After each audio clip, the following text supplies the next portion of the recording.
Thank you for taking the time to sit down. Thank you for having me. The first thing, oh, absolutely. But the first thing I have to ask is, and I'm sure you get this all the time, is do you actually play the saxophone? Oh, so it's funny. I play the trumpet. I grew up playing jazz trumpet, and when that photo was taken many years ago, it just my roommate at the time who took the photo, he had a sax in his closet, and we tried both. Actually, I think there's photos from that photo shoot with me holding the trumpet on the beach too, and the saxophone it works so much better. It's incredible. Oh, thank you. Yeah, that is. I go back and forth on whether I should change that, but it says a lot about who I am, and I just am. I'm like, I'm good. I think I'm happy to leave that for the time being, for the foreseeable future. I don't like futzing with it. It's a great representation. Oh, thank you. Yeah, like when I saw it, I was like, okay, yeah. I think there's like two ways this guy can be, right? And neither is necessarily a bad thing. Oh, good. See, I could see it one way being like, ooh, this guy's trying pretty hard to be funny, and I'm like, oh no, but you can't make people think one or the other, so you just kind of have to put it out there and hope for the best.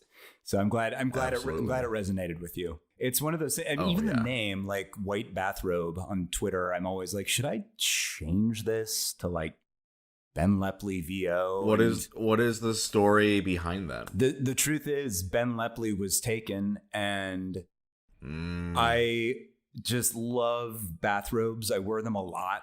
And there's something about going to a hotel and opening the closet and finding that white bathrobe hanging on the shelf, and or like going to a spa, or it also, like, to me, there's something about the white bathrobe and the saxophone and the beach aesthetic where I really love like early 90s, late 80s, early 90s, that era. Like I have this weird obsession with like office furniture and office equipment from the early 90s. I love like glass bricks. When my partner and I were looking to move, was driving her crazy because every place we looked at, if it had like a wall of old glass bricks in it, I was like, oh, this is the one. This is the one. More, please. And she'd be like, no. So, you know, the white bathrobe to me also, there's something about like, oh, the luxury of the early 90s. It just makes me laugh. And so very quickly I had to sort of decide on something since Ben LEPLEY wasn't there. And I was like, I'll do this. And this was, I think I had got on Twitter in like 2010. So I was like, I won't be on this platform in a year anyway. This is just for fun. And since then, now it's like, I keep having that sort of recurring thought of like, do I change the name? Do I update this? Do I list some credits? And I'm like, I don't want to do that. I'm content to kind of keep it in this weird time machine bubble. It feels like it's captured a moment in time that I'm very comfortable with. And well, you know what it is? People will find you. Right. They'll find you no matter what. Yeah, right. Exactly. So it's like, if your screen name or username is White Bathrobe, that just makes it that much more interesting. No offense to, you know, voice actors out there who are your name VO. That's totally fine, and actually maybe more professional. Yep. But like, you know, as someone who is stuck with the same username they came up with in elementary school for my entire life, I'm like, you know what? Who gives a shit? No, you totally get it. When I get into that place of like, is it time to update? It's like, is it better to just not stress about this? Is it better to not stress? And I've found, especially the older I've gotten, the answer to that question is usually yes. It's better to kind of not stress about it. And then it ends up being a story, and it ends up being, I don't know, a little bit out of the box, which is kind of fun. But yeah, no disrespect to anyone who wants to make their stuff all about voiceover. That's probably we're just saying that we're more interesting than you. Exactly. That's all we're saying. A very thinly veiled criticism of you all. Now, we had a brief Twitter exchange, and you mentioned Carcassonne, which Carcassonne's good shit. But I'm wondering, do your board game interests extend outside of Carcassonne much, or is it mainly Carcassonne? What's the deal there? I'm a real zone head. We call it, my friends and I call it the Sone zone. So it's like an apostrophe SSONNE zone. That's probably the biggest one, as you saw from that photo of all of those expansions. Not probably, it's absolutely the biggest one. I like collecting the expansions and the mini expansions. And I have a very specific way I like to play, which is I like to torture my friends with it. Okay. So actually, this is all very serendipitous. Shortly before we started this conversation, I actually ordered my first mini expansion since COVID started, because not playing Carcassonne during COVID with the amount of expansions that I have. So I have a list that I printed out that has all of the expansions and mini expansions that I've incorporated into the main game. Shortly before we started, let's see, that would be the 17th mini expansion arrived, the Barber Surgeons, which was incorporated into the bag of tiles. For those who don't know, Carcassonne is it's like a city building game. It's sort of a map construction game. You would know better than I would if there's sort of official terminology for it. Basically just a just tile placement, area majority sort of game, right? You're trying to, control areas and build up your, points and that sort of thing. City building. Yeah, exactly. Yeah. And the base game is very fun, but as I've accrued expansions over the years, I've really liked putting them all together and just mixing it all into one big casserole of everything. And as a result, it creates this sort of hellish experience. Where for my friends, where it's a car casserole. A car casserole. Thank you. Oh man, you get 10% on that one. Got it. Thank you. Yep. Put that in the contract. And it takes, I've only played it to completion with my friends once because it takes so long to get through the game now. And half of the fun is me just delighting in the bureaucracy of it and explaining all of the different rules. So every time a tile gets drawn, it's like, you've drawn a princess tile, which means you can evict one meeple from the city that you currently share until the city's completion. I go into sort of like lawyer mode, I guess. And that's really fun for like the first 30 minutes, 45 minutes. And then everybody starts getting exhausted. The fatigue really starts to set in. And only once have we ever truly gotten to the end of one of these nightmare rounds of Carcassonne that has 9 expansions and 17 mini expansions. And honestly, as I'm playing it, I'm not even really, I'm so busy trying to like explain, like, that's the fruit bearing tree. So now you have to go over to the fruit pile and draw the fruit. That will determine your next point value upon the completion of the next tree, tile dyad. Like, I'm not thinking about playing the game or winning the game. I'm having so much fun just enforcing the mania of all of these different sort of counterintuitive expansions. The one I got shortly before we started talking, there's actually a big note in the instructions. I left it out because this is so funny to me. And it says, this expansion was developed for the Carcassonne basic game. Therefore, the rules stay the same. You can play the Barber Surgeons along with other expansions as well. However, there will be no official rules for these combinations. And I'm like, that's my kink. I love it. I love taking all of these things that aren't really supposed to be combined and being like, no, we're playing with every single one. This is like when you go to the fountain drink dispensary and get a little bit of every soda. And it's not that it's not that it tastes good, but you're doing it because it's there. Yeah. So over the years too, I've acquired like custom meeples, different meeple colors. And I think right now up to 12 people can play the sort of hellscape version of Carcassonne that I've developed. And my Carca dream is to get a bunch of people together and like rent a house for like 3 days, stock it with food, get a huge table or do the tile building on the floor and really do like a 72-hour marathon. Like everybody really plays to win. Maybe a prize is involved. I don't know. But like run a little scoreboard, like really go all out and really do this from start to finish and have everybody involved be people where like after the fun wears off of me frantically explaining these overwrought rules, were just like in it to actually experience the 72-hour version of Carcomania. Got it. That's my dream. I don't know if that'll ever happen. You said you finished a game. How long does it take? That took 2 days, and that was actually a while ago. That was many more expansions have been acquired since then.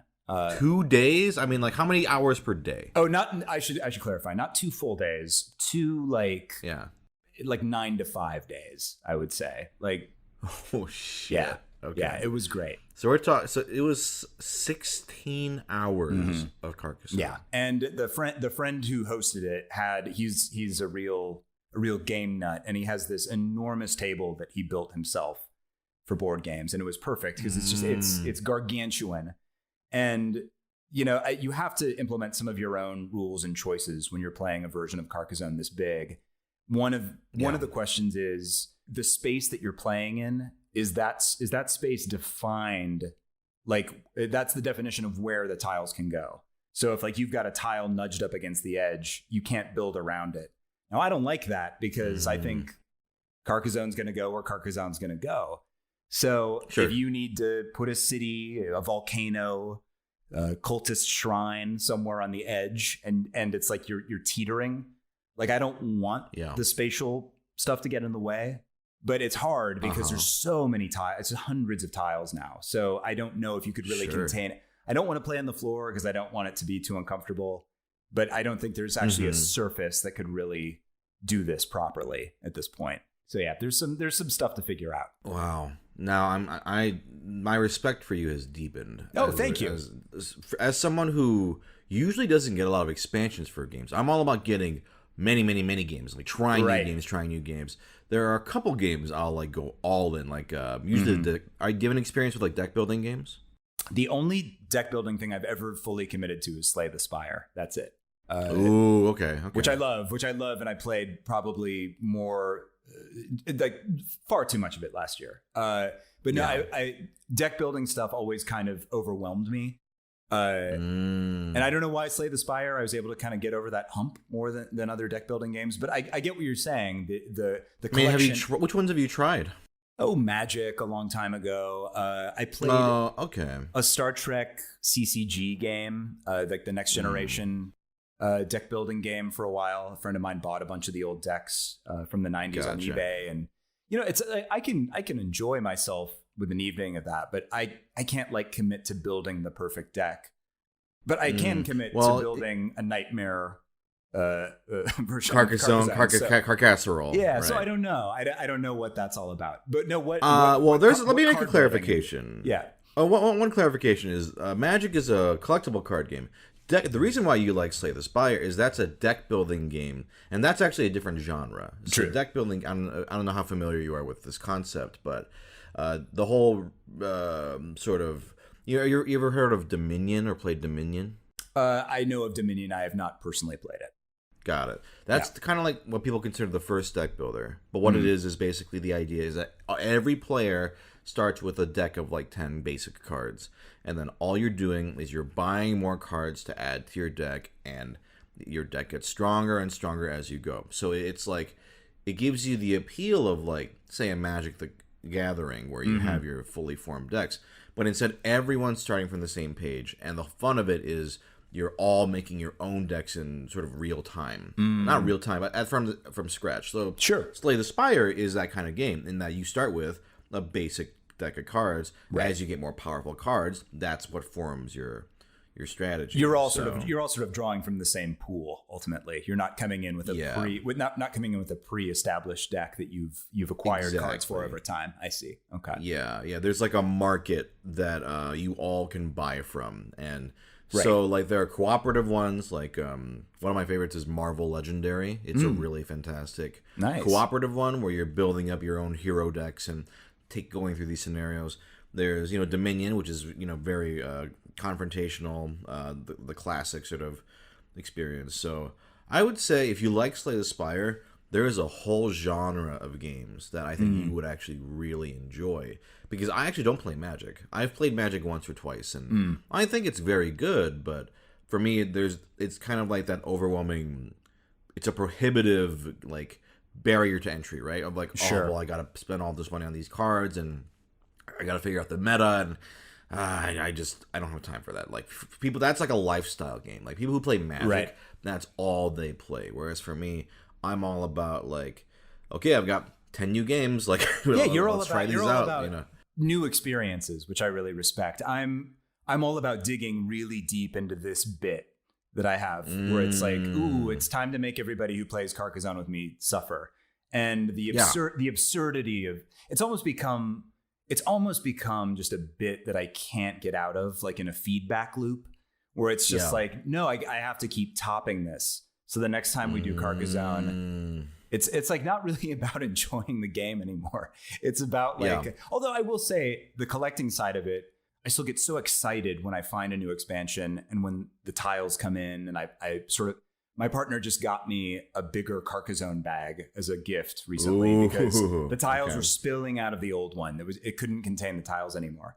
So this is the first time I popped those tiles out of the cardboard casing, and they fell off like, really good cooked meat off the bone. It was just super satisfying, and adding them into the bag and shuffling it up, and then kind of being like, what am I doing?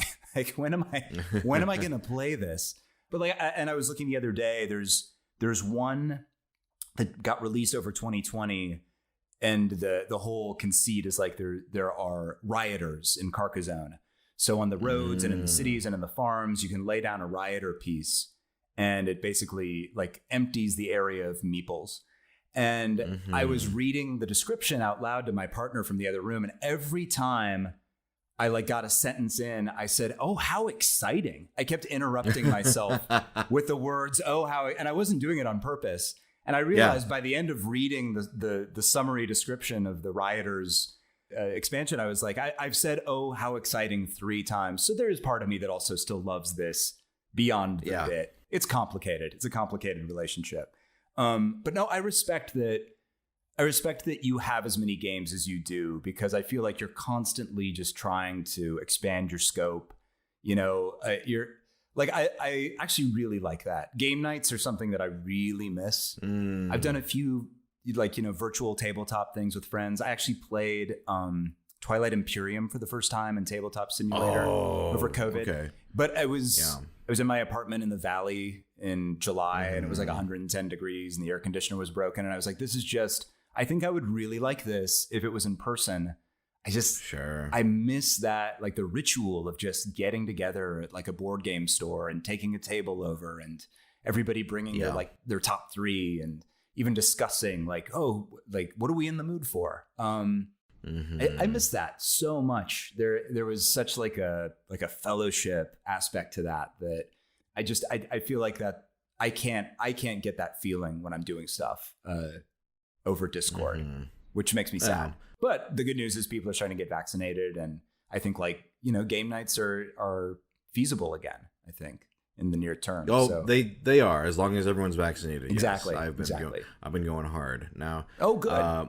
The closest thing I get to your Carcassonne thing is the reason why I brought up deck builders is I do with certain games buy every expansion, but with a lot of deck building games, it's not nearly as crazy, because let's say for Marvel Legendary, for example, I think I might at this point have like 20 expansions or something crazy, but I have them all in like their with their custom labels, of course, in this giant box. But the way the game works is it's like I have a randomizer app where I can automatically I just input all the expansions I have, and then each game it just spits out, okay, play these 5 heroes, play this scenario, go. Oh, I love that. The idea of a randomizer, that makes so much sense, because then you still have the fun of getting it all, but you don't have to play it all every time.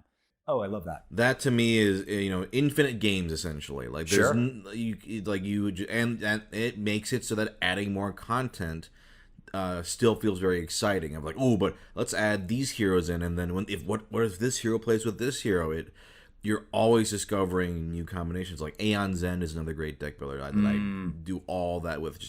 I'm playing through it right now, and trying all the new characters and mixing up all the cards or whatever. That's my closest I get to what you do with Carcassonne. Now, one thing we can just I mean, I'm fine with talking about board games the entire time, and also, sure, if you're looking for board game nights, we can talk after this. Yeah, we'll be connecting after this. Yeah, I will say we'll be discussing. Yeah. Real quick, just before I forget, on the topic of cards, I think I've told you this on Twitter before. I also feel like one of the funny things about things like this is, like voice actor Twitter, I guess, is that I feel like I've met you before, and this is legitimately our first time having a conversation. This happens to me all the time with voice actors, where I just you see them on Twitter so much, and it creates this really interesting experience where the first time you sit down to have a conversation or work on a project together, you're like, I've never exchanged words with you in my life. So forgive it. I can't remember if I've told you this on Twitter before or not, but one of your videos, I believe it's the one with the voice prompts for card games. I latched on to, hey, I'm riding here. And I say that so much. I don't know what it is about that micro moment. But like in the car, like when someone cuts me off, my go-to now is like, hey, I'm riding here. And I'm like, oh man, it is such a specific moment from that one video. I don't know how it got its hooks in me, but it did. So I have to tell you that. And thank you. Thank you for your work. I'm a big fan.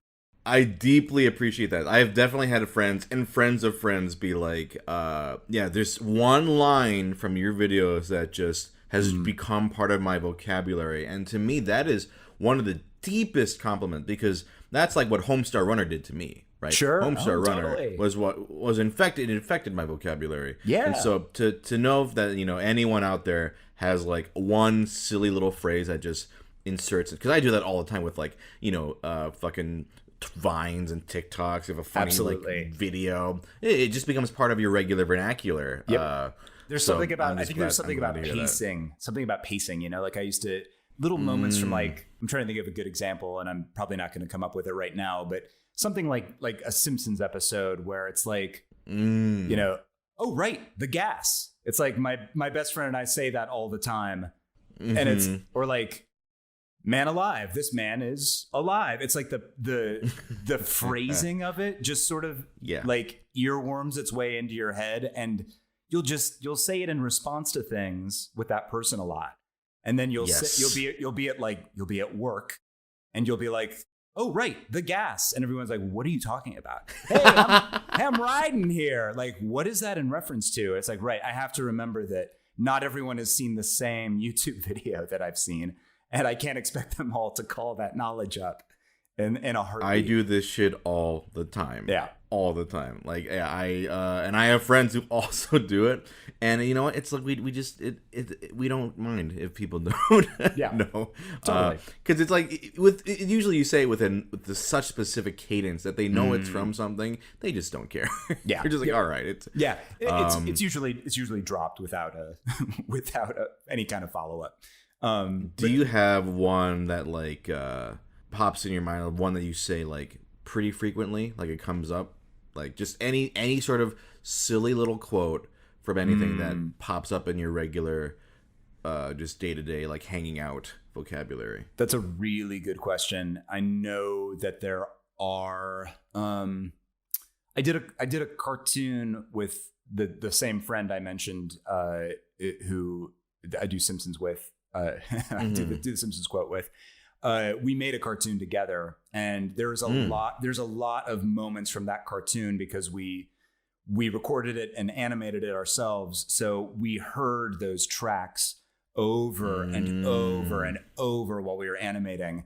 And it's not even like, oh, it's our cartoon, we're so funny. It's literally from hearing something on loop like 1,000 times. In that cartoon, I play kind of a out of control, very maniacal vacuum cleaner salesman.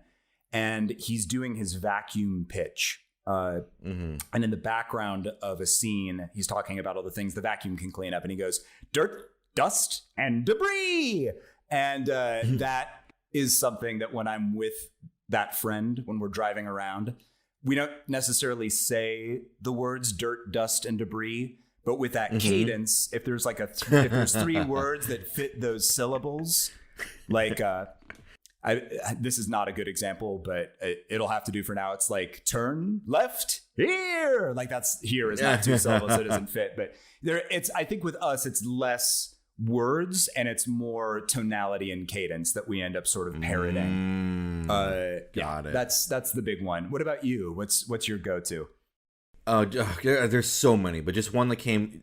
You literally popped up without me even trying. You said that's a really good question, and I'm sure you've seen this clip of the Mega Man 8, the bad voice acting. Dr. Light. Yes. Yep, so one of the phrases just in my friend. That's a good question. That specific. Anytime anyone's a good question, we go. That's a good question. It's just. That's one that pops up. Ooh, that's close to my heart. I love that. I feel like I've taken moments from Symphony of the Night as well. I think what is a man? And that's always fun to throw into conversations with people from a day job, who really they are not going to make that connection. And it's fun to noodle that stuff into like a meeting, and let it hang there and be like, you have no idea what I just tucked into this conversation. You'll never know, but it was there and it made me smile and chuckle to myself afterwards. Here's a universal one that I've noticed that it's not just me. A lot of people just do this on reflex. If I count and I say 1, 2, 3, what do you think? More. Like 1, 2, 3, more instead of 4. What is that? That's probably just some stupid thing with friends from college. I don't actually know very directly, but I'm sure there's like a piece of media that does something 1, 2, 3 that you're about to reference. Okay. I was going for the old Tootsie Pop commercial. 1, 2, 3. But for owl, right? Crunch, a 3. Like for some reason, this has happened. Like because oftentimes I got to read rule books, right? And there's sometimes there's counting for some reason just happens a lot. I think it's because of counting for board games or whatever the fuck. Oh sure. And if I'm ever going one, everything's a numbered bullet point in a board game. Yeah, exactly. Right. So if I go 1, 2, 3, chances are somebody else, including myself, but somebody else will go a 3. Like it's just fucking. Yes. Oh yeah. Just shit like that. Well, absolutely. It's like automatic like trigger phrases will just go make the I say this, you say this, like that sort of thing. There's what I think the 1, 2, 3 more thing just came from actually this on the topic of board games. The other thing I play a fair amount of is Catan, and which I believe is just the complete opposite of Carcassonne. I never play Catan with any expansions. I think the base game is like the most perfectly. It's boring to board game heads, but it's also, I believe it's so balanced. It's like the most perfectly balanced board game. And whenever this particular group of friends and I are playing Catan, I miss Catan nights so much with this crew. That was a really hard part of COVID, was losing the Catan night. But every time you roll a number, it's like 4, give me more. 5 is fine. 6, it's like that stupid announcer voice thing that and rolling it every time, and like 8 is great as you collect your resources.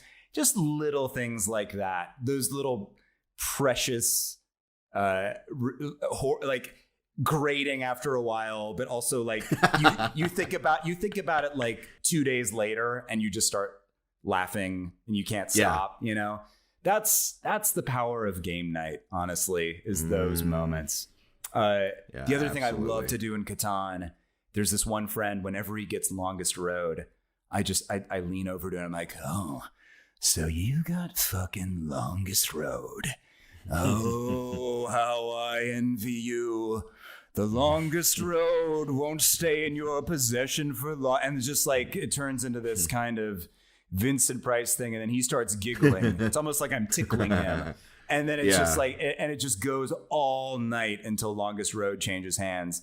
Those are the things that it's just like, don't get me wrong, I love a good board game. I could talk good mechanics all night, but like, it's just those memories that get prompted by playing the game itself is, it's been hard to not have that for a very long time. So Now, I could keep talking about board games, but one thing I like to give the guests the opportunity to do is there a topic that you would like to bring up or a question for me that you would like to ask? Yeah, I've thought about this. What's up? Actually, regarding your Mario fanfic. Okay, Yeah, so I want to ask you, I've done a very small amount of fanfic in my life, and it's usually, as you can tell, I'm very big into involved, overwrought bits. So most of my fanfic experience has been like, write like a Dune length piece of ski-free fan fiction. Okay. You know, like just see if you can do it. See if you can go the distance with the bit. For you, though, because you take your Mario fanfic seriously, and I respect that, I want to know how you frame your pieces of fan fiction in terms of the Mario canon / continuity. So, like, for example, do you start with like, this piece of Mario fan fiction is going to take place in the Super Mario Land world, the first Game Boy game, or this is a Mario Golf 64 framing, or do you condense all Mario games into some kind of overarching canon continuity in which your fiction takes place? Okay. So, first off, take it seriously. I don't know if it's present tense. This was 15 years ago. You take the work seriously that you did in the past. Let's frame it like absolutely, that. Absolutely. And actually, funny you mentioned this. I have to write a Mario fanfic for a charity milestone. Oh, so fun. this is something that I'll have to think about. So basically, back when I wrote Mario fanfiction, I absolutely tried to condense everything as if it were into one continuity. Sure. Now, and this way, it's funny. A friend of mine, David, for those of you who are listeners of the podcast, he wrote, like, he was one of those friends of mine, because there's a core group of friends who I've been friends with for, God, like 18 years or something. You know, we've been friends for forever and ever and ever, and we were all from that Mario fanfiction community, and he had not written any. He's a writer, but he hadn't written any Mario fanfic for 15 years, and then he came out with 2 fan fictions recently during the pandemic, and they were both so fucking good, and it made us so mad because it's like, how dare you? Oh, I love it. Bring this back and be this good with it.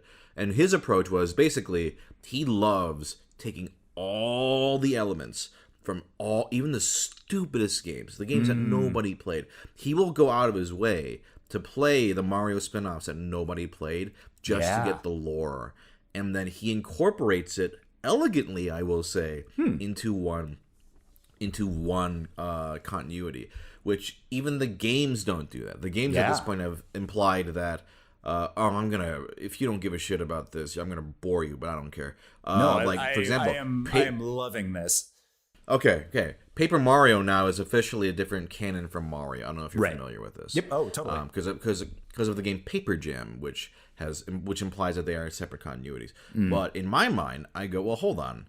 Now, just because there's a Paper Bowser and there's a Paper Peach and a Peach, then that means there must be non-paper versions of all the paper characters. Right. So that doesn't exclude Paper Mario characters from being in Mario's regular continuity. I see. It just means that there's another. I mean, this is my interpretation, but that means that all those characters must exist in regular Mario's universe, right? Of course, because there's a Paper Bowser Jr. and all these counterparts.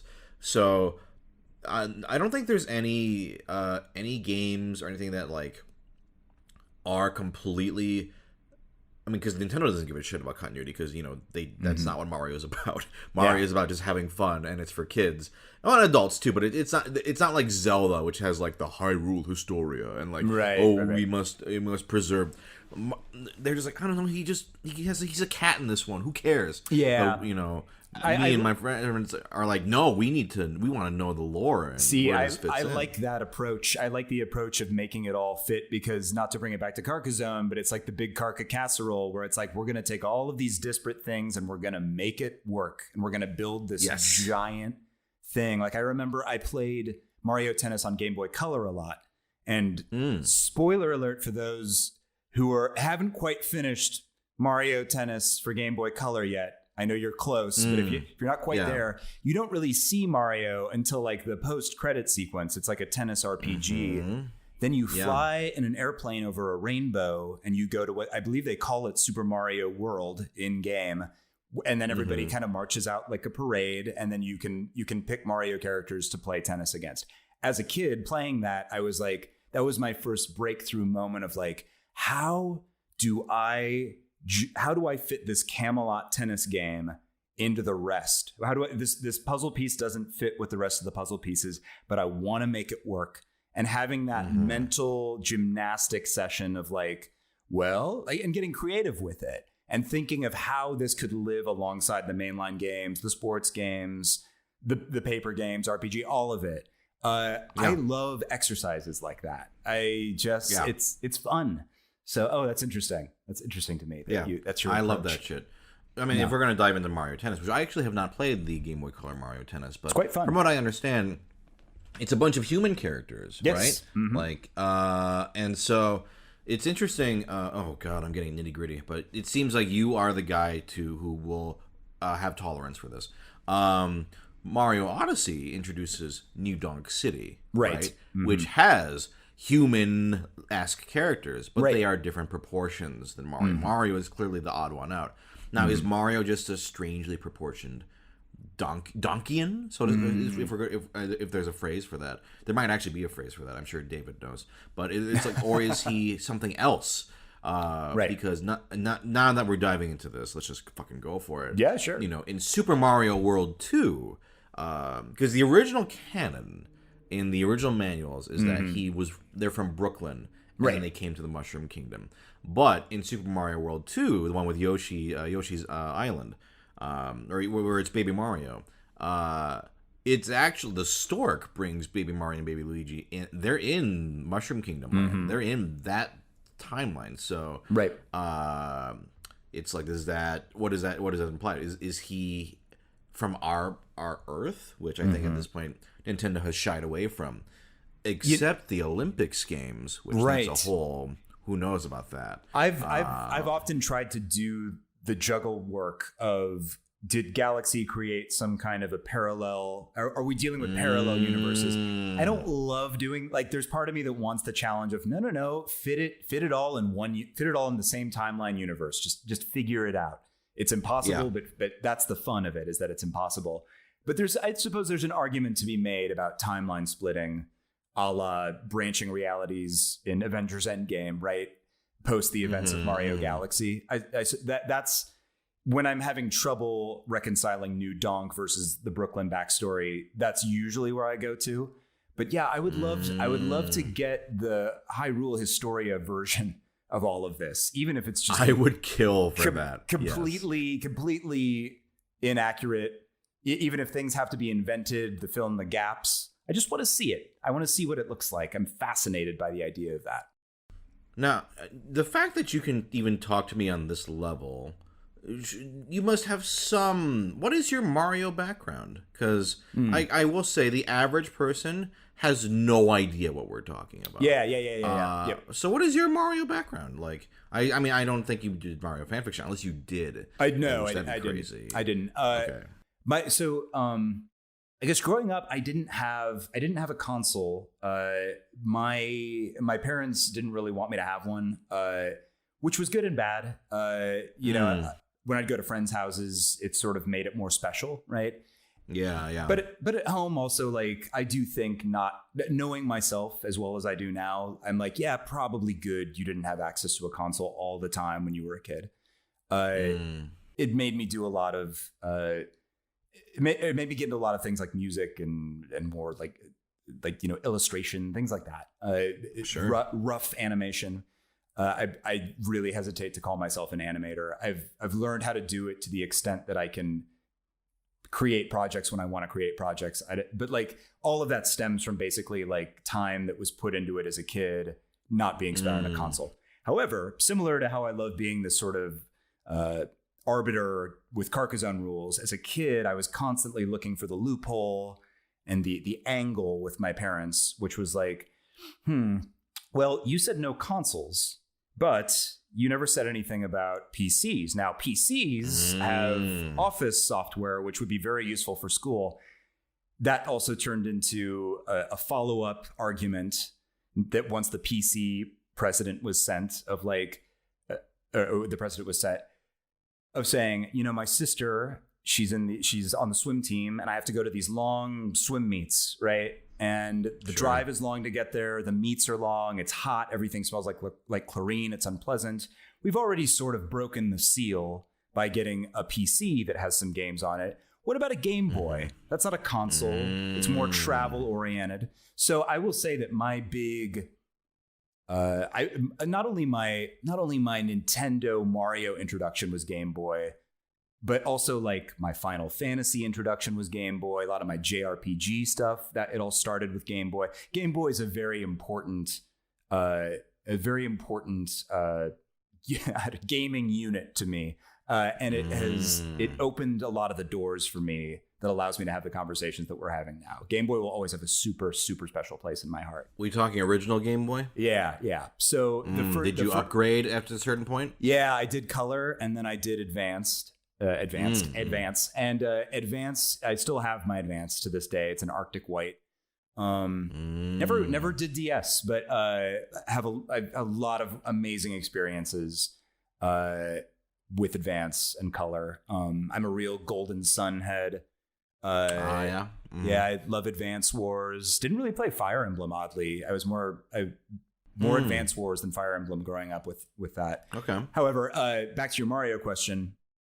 Super Mario Land, 6 golden coins. In terms of kart, it was like, Mario Kart Super Circuit. And it's also the reason why like Zelda, my favorite Zelda will always be Link's Awakening. Because obviously it was introduced to it on Game Boy, but like I'm just always stunned with what the Game Boy could contain and the depth of stories it could tell with such limited hardware. Like I just had this long conversation with someone the other day about, you've played Link's Awakening, I'm assuming? I actually have not. Oh, wow. I know I'm very familiar with it, but I have not played it. Well, I don't know if I want to spoil this for you. I think I know the spoiler, but just in case listeners don't want to know it, you can jump around it if you'd like. Yeah. Hop around the timeline. Go back to the Carcassonne section and listen again, because there's a lot of choice moments back at the beginning. Link's Awakening, essentially, he goes through this dream world, defeats this shadow monster that's like an amalgamation of all of his previous enemies. He wakes up in the wreckage, the flotsam of his sunken ship. And watching this as a kid, the little cinematic that plays at the end, Link pulls himself out of the seawater. He sits on this floating piece of wood and he looks up at the sun and he sees the windfish, which is like the creature that said it was creating the dream world in his mind that needed to be freed. He sees the windfish, sail across the front of the sun. The music swells, an incredible soundtrack. And, his eyes light up, he smiles, and then it cuts to credits like while he's just floating there in the water. As a kid, I was like, oh my God, Link's not going to be rescued. No one's going to find him. He's there to die. His subconscious took him, the archetypal adventurer, on one final adventure that took him through this island, gave him everything he needed, one last romantic interest, one last monster to slay. All along the way, he's learning the lesson that everything is finite, everything is impermanent, life ends. Yeah. And at the end, when he wakes up in that wreckage, he's done the work in his subconscious when he was, feverishly passed out, hanging onto this log, the old mast of his ship. His subconscious was doing the work of coming to terms with the fact that his life was over. There's this great book written by this psychiatrist named Irvin Yalom, and it's called Staring at the Sun, and it's all about coming to grips with your mortality. Staring at the sun is obviously a very uncomfortable thing for people to do, just like the thought, thinking about what death really means is. And there's something even in that phrase, staring at the sun. I'm like, oh my God, Link stares at the sun and squints and smiles as he sees sort of the last vestiges of this hallucination of the windfish as it sails away into nothing, as he comes to peace with the fact that it's enough, and this is the end of his story. Now, I'm sorry for that long diatribe. But the point is that was all communicated on a Game Boy, on a little black and white screen, like a couple inches by a couple inches. And it's like, that's probably not the canon interpretation of that. But I remember thinking through that as a kid and being like, the fact that they were able to convey this on this little device that's powered by a couple of AA batteries, like, it's honestly, it kind of like, it makes me misty-eyed to think about that. Yeah. So anyway, Mario Land. That was where it all started. No, I love that interpretation. Seriously, that is fantastic. No, thanks. I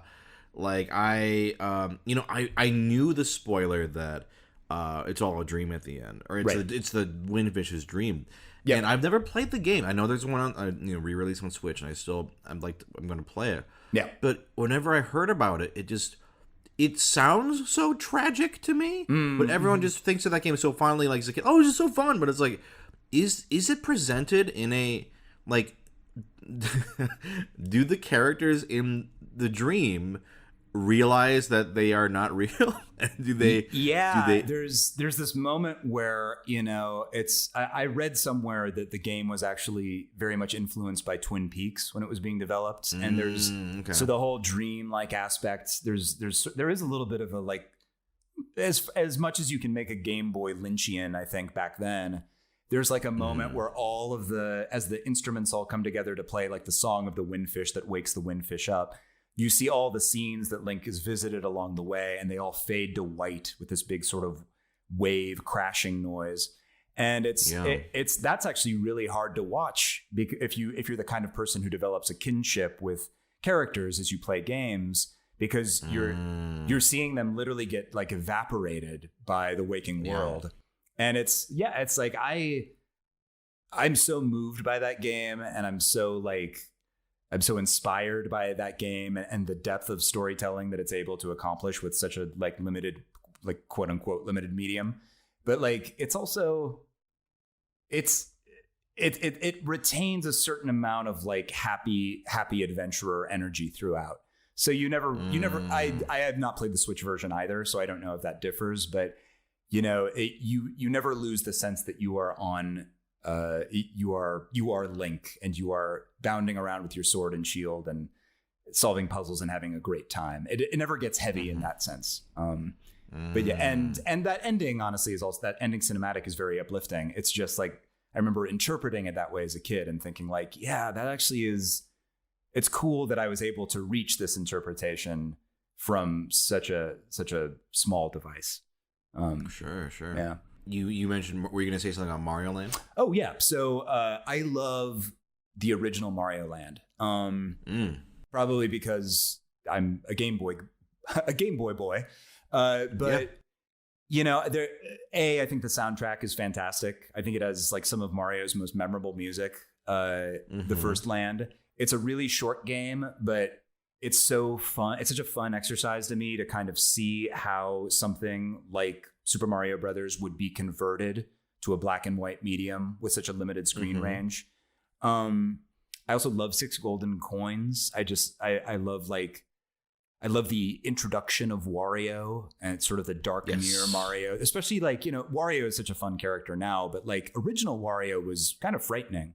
And felt he's like very big and very grotesque. Yeah, he is, and he's a real threat. They really raised the stakes, I feel like, with I actually was trying to remember this before I hopped on.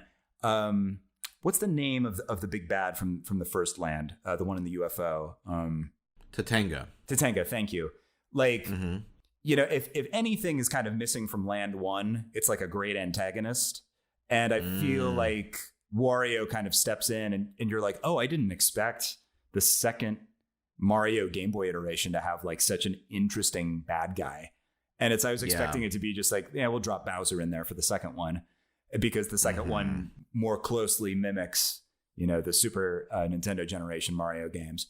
But no, it's just like they did something so interesting, which is like, there is a very grotesque mirror, like funhouse mirror version of Mario who is greedy, and you need to unlock the back door of the castle and get back in there and boot him out. I feel like you could take chances like that on Game Boy a little bit. You know, it could be a little bit out of the established pattern of the console games. Right. Yeah. Game Boy, the DS as well, I think had some very adventurous titles as well. Definitely. Yeah, I agree. Yeah.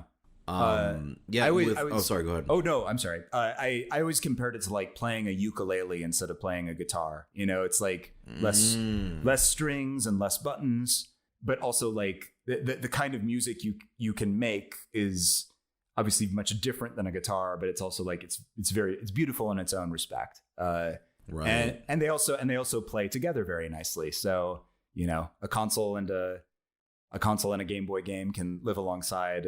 They can coexist in a really wonderful and interesting way. Yeah. It makes me a little. I mean, I love the Switch and I love that it's portable, but it does make me a little sad that we don't have that similar sort of relationship, right? Where it was always like, because you never got like a 3DS either. I didn't get a 3DS. Okay. I enjoyed I think what you're saying, that smaller experience, kind of seeing like Mario Tennis 64 alongside Mario Tennis Game Boy Color, and just realizing that these are in the same vein, the same family, but such drastically different experiences, yet still so complementary of one another, to the point where the cartridge can integrate through the N64 controller to unlock characters on the N64 cartridge from the Game Boy card. There's a beautiful synchronicity to that I agree with you. I love the Switch, play my Switch all the time, but I do miss that sort of like, these are two family members who are very different, but who also work together in a very special way. Sure. Going back to something you kind of mentioned, like as a kid, you were into music and animation, and then of course, so what was the path to voiceover from there? Like, from childhood interests, and like what was sort of your journey to that? Like, was that something you cared to gave a shit about as a kid, or I always loved acting, and I think like in terms of trying to think of how to best phrase this. So when I was growing up, I had a Packard Bell computer from 1993 that had like Windows 3.11 on it. I love old DOS games, old Windows games, that just the aesthetic of old DOS and Windows stuff. And there was a piece of software called Action 2.0 or Action 2.5. I can't remember. It doesn't matter. And Action was like it was either a precursor or a knockoff of PowerPoint. So when I was a kid, there was an Activision game called Plaque Attack. And it was a game where you would fly a little tube of toothpaste around a mouth, and you would shoot like donuts and candy with toothpaste before it could get on the teeth, which were attached to gums at the bottom and top of the screen. And I was like, you know what would be really funny is if I animated a version of Plaque Attack, but I made it like a political intrigue thriller. And so as a kid, I used Action 2.0. I like modified the software somehow. I don't really remember how I did this, but I basically turned it into a very crude, rudimentary piece of animation software. And I got a little crappy plastic microphone and wrapped it in Kleenex so that would act as a windscreen. And I just did all the character voices. And I was, I was all the women, and I pitched my voice up for that. I was the plaque monsters that were trying to infiltrate the government, and I pitched the voice down for that. And I still have it at my parents' house in Des Moines. It's on a VHS. You could only like load about a minute's worth of animation in this thing before it completely crashed the computer. So I had from our library, you could rent this piece of hardware that you could plug into the CPU's monitor output, run RCA cables into a VHS recorder, VCR. And I just would record minute by minute. I'd leave a little tail time at the end of it so I could rewind a second and then jut it back in. And these things are like, they're long. I made 3 of them, 3 Plaque Attacks, the Plaque Attack trilogy. And it was like, I always thought it was so funny, like adaptations that weren't super faithful to the source material. It tickled me so much. So my version of Plaque Attack was all about like the government of whatever this mouth was in this Activision game. And like, do we invest in more toothpaste ships to blast away the Captain Cavity's, like the creatures? There's, the plaque becomes like a species of itself. And it's like, where does that fit into our society? And like, it tickles me that it was so involved and so much work even back then. But that was really honestly like the where it all started. That was the first, like, I wrote this, I decided to animate it, and I did all the voices. And it's like, that's kind of the whole package for everything. There's echoes of everything I would end up doing creatively down the line in my adult life. It all started with the Plaque Attack trilogy. That's fucking great. How old were you at some point? I was probably like 12, 13, I think, when I did that. And this was the Packard Bell at this point was ancient. I should clarify this. I wasn't 12 in 1993, but like it made it even harder because by that point that computer was fried. So I was like working on equipment that didn't work very, very well, trying to make things work with limited equipment and materials and resources at my disposal, which also sort of carried through into a lot of the future endeavors I did as well, trying to make something out of not a lot.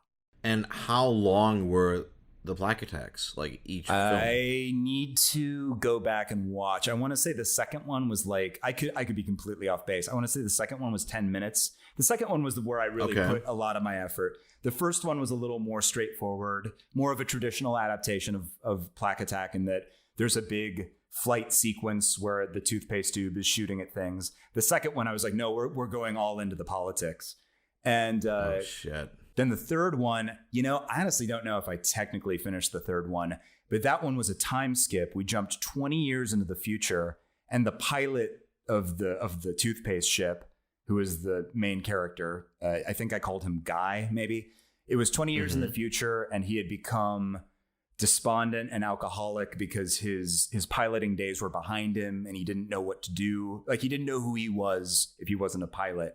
And the whole thing was this sort of sad look into the future, where it was like the villain from the second one got off on the charges against him, opened up a string of like successful nightclubs amidst the teeth. So like he was doing really well for himself and like hadn't really faced the justice that he should have from the second one.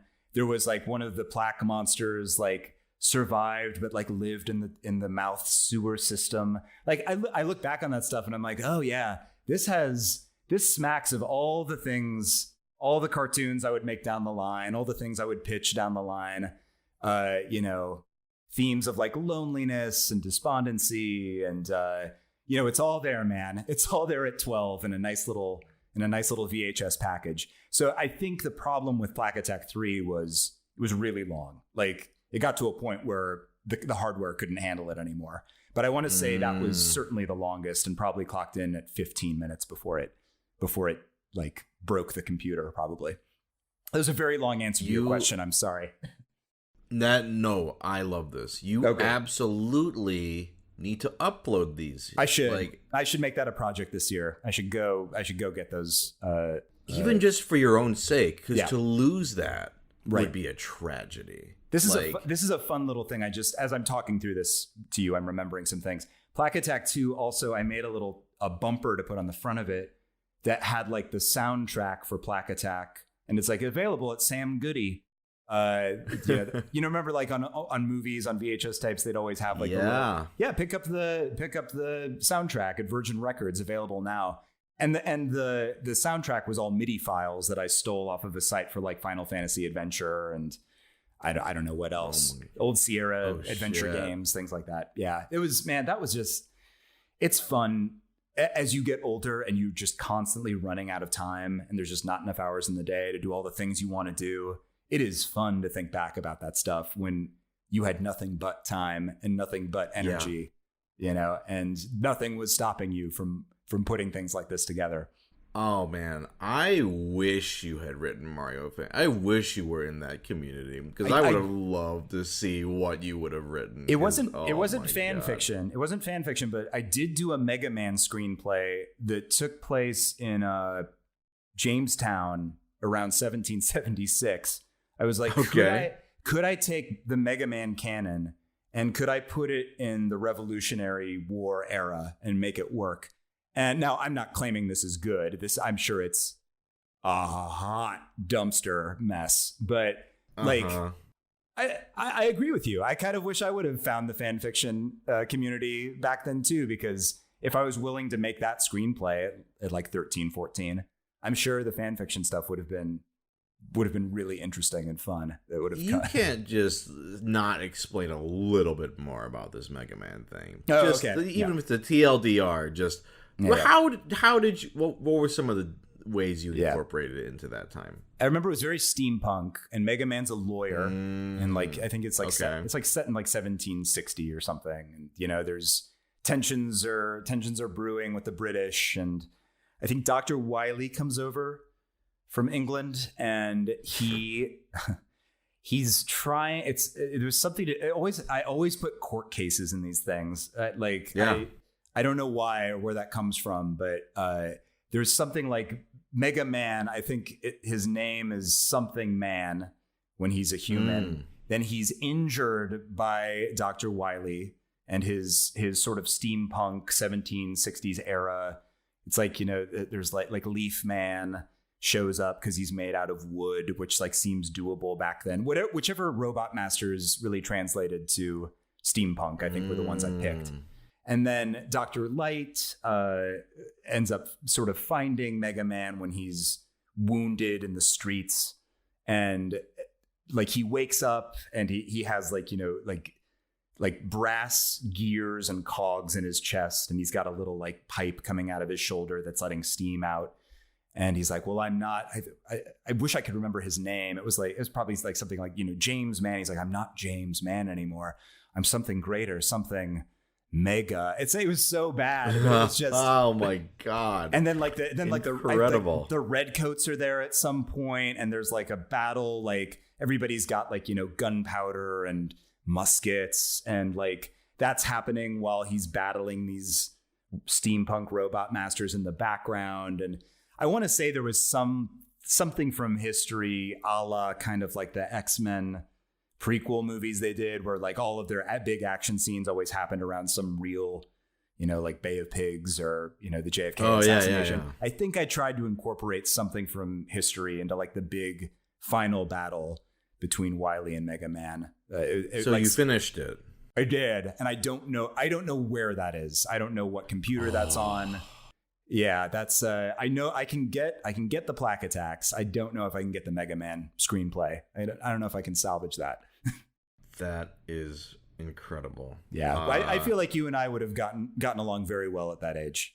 I get that sense. I absolutely like this. Wow. Thank you for sitting down for this. Like, of course, seriously, my pleasure. I feel like I've gotten to know you so much better in the best possible way. Yeah, this has been great. It's been really great. Yeah. Where can people find you? I mean, we talked about it, but hit us again with that screen name. If you want to see a really old photo of me in a white bathrobe holding a saxophone, you can follow me on Twitter at White Bathrobe. I don't do much on Instagram, but I'm Ben LEPLEY. I got Ben LEPLEY for that one, LEPLEY. So feel free to follow me there too. That's like I'll post a role announcement once every 3 years on Instagram, so it's worth your time. It's definitely worth a follow. Yeah. Well, thank you very much, man. Thank you. And I am seriously waiting for a Plaque Attack. I'll tag you when that goes up. And with bated breath, please release that to the public. Absolutely. But thank you again. All right. Talk to you soon. Take care.